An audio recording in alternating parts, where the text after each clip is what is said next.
এই যে এটা হচ্ছে রোজমেরি লিভস। এই যে কি সুন্দর দেখো রোজমেরি, এটা একটা হার্বসও।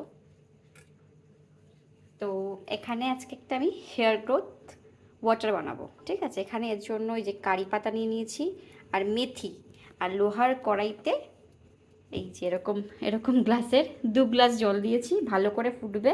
তার সাথে কারি পাতা, মেথি আর এই যে রোজমেরি দিয়ে ভালো করে ফোটাতে হবে। এখানে আমার ছেলে বদমাইশি করছে, এর জন্য আমি কিছু করতে পারি না, ভিডিও। এই যে সেই দুষ্টু ছেলেটা।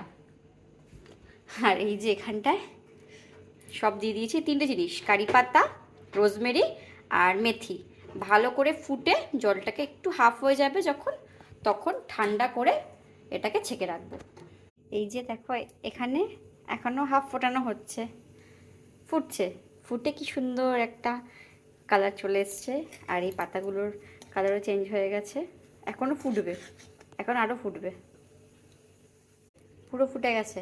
এই যে এরম কালার চলে এসছে। এবার ছেঁকে ঠান্ডা হয়ে গেলে ছেঁকে রেখে, ঠান্ডা হয়ে গেলে এবার ছেঁকে